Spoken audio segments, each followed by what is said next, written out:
Hi, I'm Glenn, City Balance Fishing Field Team, COAF Field Team on YouTube, and today is Sunday, and we're just recapping what we did the other day, meaning yesterday, from our free fishing day here in Texas.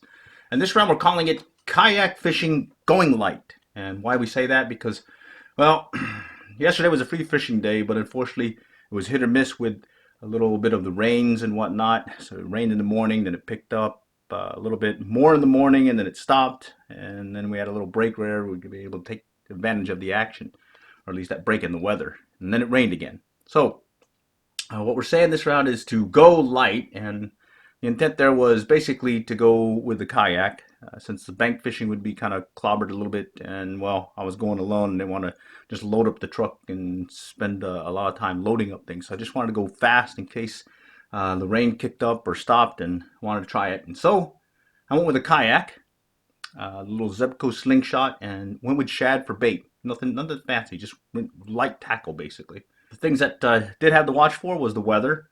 The water levels were up, so the boat ramp you'll see is flooded, and so maybe the fish moved, maybe they didn't, don't know, but kind of just wanted to go around the point and try fishing that area and see what happened. And then, oh, by the way, a little bit of traffic, a lot of volume, I guess, some kayaking, as well as some of the boats need to watch your wakes, because you own your wake as well. So be careful when you're out there. Both sides, be it the boater or the kayaker. Okay, so what did we do yesterday? Well, it rained in the morning, as we said. Afternoon, it stopped, and then it rained again. That afternoon break is when I took advantage of it.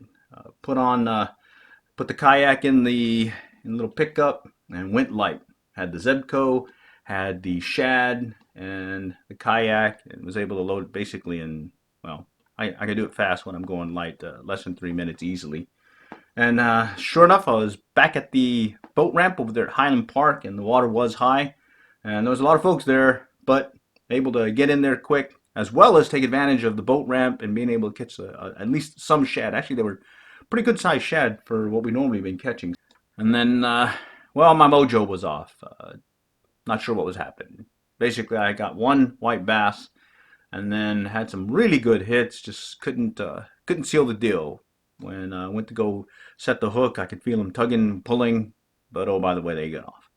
Also had a lot of those light bites and nibbles and whatnot, so I think those were those yellow bass or those undersized white bass that were picking at the bait. But I did go with some larger sized bait because I was hoping to get something bigger. Anyways, check out the video. See how the day went.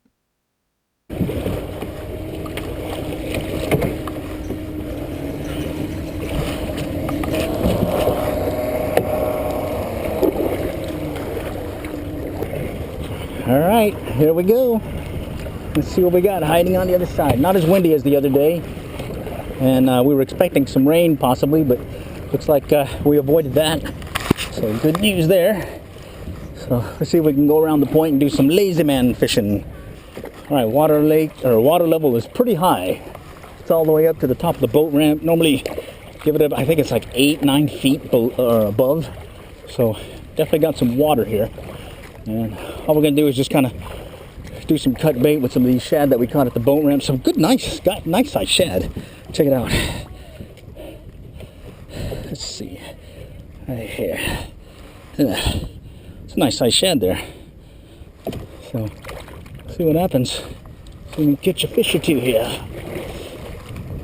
All right, we're just going right around the point, about maybe less than or maybe just over 100 yards from the boat ramp. Brought an anchor, we re-rigged it so we got more line so we don't drag it. And I'll show you here real quick on how we like rigging our anchors, just in case we get stuck on the bottom. All right, here's how we like rigging our anchor. What we'll do is we'll tie on the bottom, right here, right on the bottom, and then we'll zip tie, and then we'll run it up here. Don't run it through the loop, but we'll put another zip tie on there, tie it here, and then it'll secure on the bottom. If we need to run and break loose, it'll break the zip tie, and we'll be able to grab it and hopefully recover our anchor. So let's see if we can go get situated here and get this deployed here shortly. So we're just gonna let it hit the bottom. Oh yeah, pretty deep. Now let's see if we can drag us away from the point a little bit, because we just want it to get us along this point area, and then we'll put it on the little anchor deal that we got. Okay, we've got the anchor, we got it adjusted so it's just on our port bow, so we got a nice little kind of nice angle to the water. Let's actually adjust it just a little bit more right there, and then we'll just be ready to sit out and kind of sit back and hopefully catch a fish. So let's see what happens. Let's go bait up. Okay, the rig that we're using is basically that sabiki rig that we like using for our crappie jigs. It's just that we have a sinker for the slab, and we just sabiki rig these droppers, some hooks, and that's it. And we're ready to go. Well, got to put the bait on. So let's go ahead and do that. Okay, we're going to start out with a little head. So we'll just put that right through there, through the front deal. Big old piece. And then we got a little middle piece here that we'll put on there. Juicy. Just get that through the hook here. And get that exposed, and maybe some of that extra stuff that's kind of hanging out there will get them excited. And then let's go cast here shortly. All right, so what we're going to do is just cast in front of us, angling to a little bit along the point here. So just right here. There we go. And we'll just put it up here and see what happens. Okay, so some of the other things that we kind of have rigged up on here is we've got this little anchor trolley, but all it is basically some paracord running through the little brackets that hold the little bungee cord. And we're able to kind of move it up and down, as you can see here, right here, so that allows me to adjust where I want the boat to tend with the waves. And so I've got the waves hitting us right here about off our port bow, and it's just a nice comfortable ride right now. If I need to adjust, I can pull it back and forth and play it by ear. And other than that, we also have a little loop here where I tie this. This is a little net, and it's got this netting that I made so it's tangle free, so when we get a fish we won't be all tangled with the hook. And we can hear some shad jumping all around us, so that's good. And then the other thing I have is I got this tennis ball fishing float right here that I also use the end of my stringer. So this is where I'm going to put this, and that's also where I'll have what is it? These safety clips right here, where I'll put the fish on. So we like these safety clips. We were using shower curtains before, but the safety clips seem to work better because they're a lot more sharper. So yeah, right there, nice and sharp. Pop it right there. Run it through that little line on that tennis ball fishing float, and we're good to go. And that's it. And right now we just gotta wait for the fish to bite. And of course the bite dies down for you. Well, you can work on your tan. Other than that, it's been a fairly quiet one. We're starting to look like it may be having something to play with it, but let's play by ear. Let's see. It's traffic on the lake, but it was nice watching these things go by. But luckily, we did get a bite here shortly. All right, about maybe 15-20 minutes, we got a hit.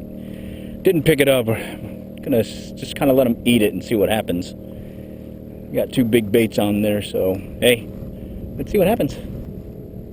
Go check it real quick. And this is that Zebco reel that we like, or rod and reel combo that has the big handle or long or full handle, so that one floats. I think I felt something tag it. See if he's still playing with it. He may have gotten the bait. Yeah, I think he may have got. No, wait, I feel something. He's there. Yeah, all right. All right. Cheaper to keeper. That's a nice size white bass. I think we're going to keep this one. Nice. Okay, so here's what we're talking about, that clip. What we do is just jam it right through. It holds it in nicely. And we're able to hold it here, so if it flops around, we've got it in the boat. And then we just take that tennis ball that we showed you earlier, right here, and just flop it through here. Close it right there. and throw it over. And that's it. Oh, another thing we have to keep a whistle. Sound device. Alright, gotta have it.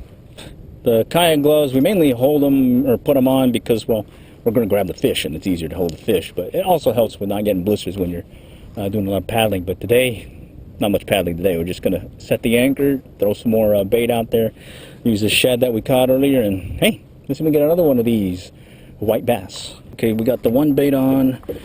We'll put the other bait on here shortly. And we're just going to cast it to the point and see what happens. And we're actually casting closer to shore than out deep because we know this point kind of slopes downward, and I'm hoping, well, we're seeing a lot of shad moving about, so hoping that we might be able to get them as they're crossing this point and being chased by things. And hey, we're going to keep it simple. We're just going to put it in the holder here and sit back and, well, watch success happen.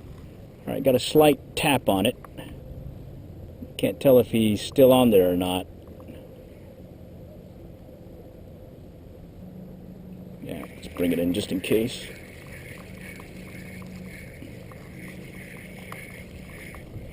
Tapped it slightly and then he seemed like he stopped, so just recast it out. Let's go this way. See where that takes us. Alright, looks like we're getting some kind of bite. It's a slow bite though. We'll let him eat it this time. I think the last one he took ended up spitting the bait out on us, so let's go play it by ear. Alright, this one took it good. We got him this time. Alright. This one's actually fighting good too. Oh, he was on. Lost him. Alright, this one's taking it good. Oh yeah, he's taking it really good this time. I'm gonna let him take it good this time. He came off several times already.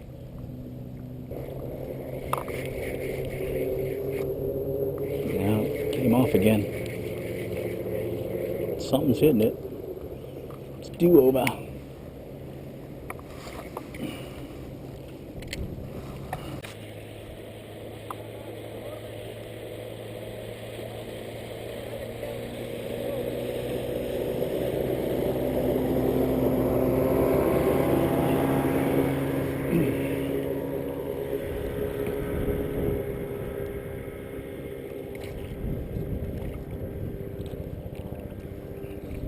All right, well, that one went right over our line, and pretty good weight too for, well, maybe need to take the class. Anyhow, let's see if they'll still bite. Right, we're starting to get a hit again.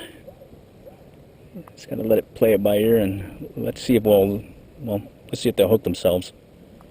Something's been hitting it, and then he seems to be on there, getting ready to take it, and well, he gets off. So. All right, this one's taking it good this time. Oh yeah, he's popping it. Let's just let it sit this time and see what happens. I think he's still on there, he's still playing with it. Last time we picked it up too soon and he got it. And I think he's still on there, playing with it. Oh yeah, he's still on there. Better pick it up. I think it may be little guys playing with it. Yeah, I think it's the little guys. Something's like grabbing it and then pulling it, but not really taking it. No, I don't know if I got him or not.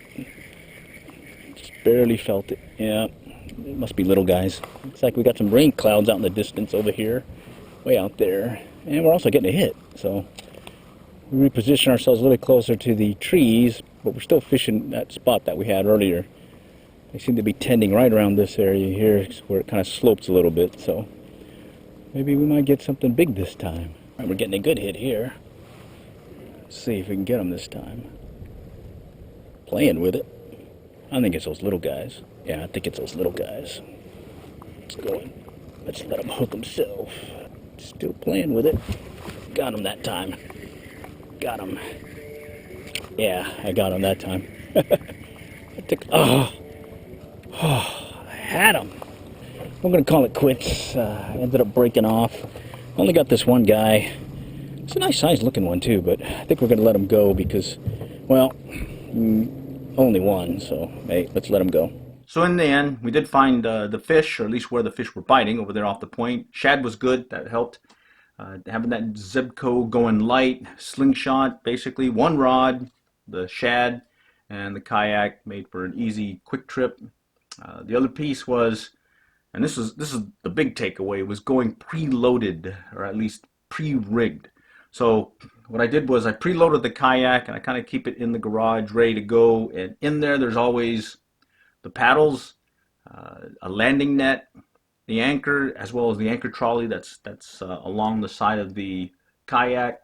I've got the stringer in there, as well as a big sponge for bailing, and I keep that preloaded. So all I do is just throw that onto the back of the pickup and tie it down with two straps. In my kayak jacket, I keep clips for the stringer, a whistle sounding device, as well as some light tackle. In this case, if I'm going slab and jig rigging, I'll have some slab and jigs as backup in case I break off. Or in the case of yesterday, I was going with shad, so I just had some extra hooks, some extra line, as well as some extra weight. Always have the gloves in the kayak, or correction, the kayak jacket. And I think in the video I mentioned where I have the kayak gloves, not mainly because of the paddling, because I didn't go very far, but mainly because I know I was going to be messing around with maybe some fish. Well, I did mess around with one fish, and those actually do double duty and keep you from getting all spiked in some cases. Additionally, I had the multi-tool, as well as some forceps and some nippers, all in the kayak jacket. So all I had to do was just pick that up and throw that in the cab of the pickup, and I'm ready to go. The other piece is I have this grab gear, grab bag of other things. I had the cast net ready to go because we're going to be using the shad, so that was sitting there. Extra water, the bait container where I was going to put the little bait, and then the cameras and the rod. I may mix it up and just leave the rod in the kayak as well, ready to go, as well as the bait container, but depending on what I'm doing, I sometimes change my mind and decide I'm going to use a different rod. So that's mainly the reason why I don't do that. And then for the bait container, I probably will do that. It's just that I ran out of coffee and I need to get a new bait container, because that's all I use when I go kayak fishing is one of those plastic coffee containers that you get at the store when you get maybe some I think it's like Folgers or Maxwell House in the plastic one that has a nice little top. I like using those because it's just easy to keep in the kayak. But, all right, so all for now. Hoping this was helpful. The kayak fishing going light. All right, next time we'll catch y'all later. Good luck and good fishing.